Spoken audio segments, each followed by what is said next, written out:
একটা দারুণ digital experience এবং প্রোডাক্টিভিটির ক্ষেত্রে কম্পিউটারের ডেস্কটপ অ্যাপিয়ারেন্স একটা গুরুত্বপূর্ণ রোল প্লে করে।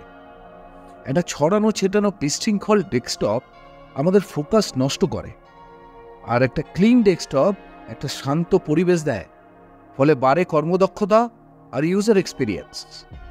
একটা মিনিমালিস্টিক ডেস্কটপ আপনাকে অবশ্যই একটা পজিটিভ ভাইব দেবে, দেখতে দারুণ লাগবে। নতুন নতুন ডেস্কটপ ওয়ালপেপার ব্যবহার করা যাবে, প্রাইভেসি থাকবে, পাশ থেকে কেউ দেখতে পাবে না আপনি কি কি প্রোগ্রাম বা ফাইলস ব্যবহার করছেন। এক গাদা ডেস্কটপ আইকন আপনাকে ডিস্ট্র্যাক্ট করতে পারে।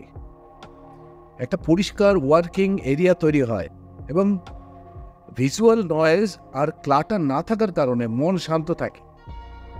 অ্যাক্সিডেন্টলি কোনো প্রোগ্রাম লঞ্চ হয়ে যাবে না, অগোছালো থাকার অভ্যাস কমে যাবে, আর মিনিমালিস্টিক ডেস্কটপ ব্যবহার করার অভ্যাস হবে।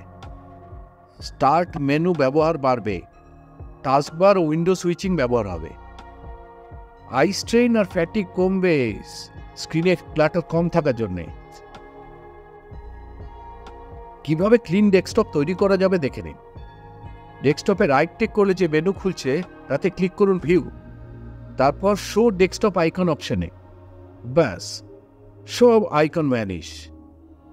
একইভাবে আবার ফিরে আসবে সব আইকন। উইন্ডোজ 11-এ একই পদ্ধতিতে ক্লিন ডেস্কটপ তৈরি করা যাবে, সেটাও দেখে নিন। এই সুন্দর ডেস্কটপ অ্যাপিয়ারেন্স, ক্লক, মিউজিক ইত্যাদি ডেস্কটপ মডিফিকেশন কিভাবে করা যাবে তার একটা ভিডিও আছে। অবশ্যই চ্যানেলটা সাবস্ক্রাইব করুন আর বেল আইকন দাবিয়ে রাখুন। এই টাস্কবারটা কিভাবে বানিয়েছি সেটা জানতে স্ক্রিনে এখন যে ভিডিওটা আসছে সেটাকে ক্লিক করে দেখুন।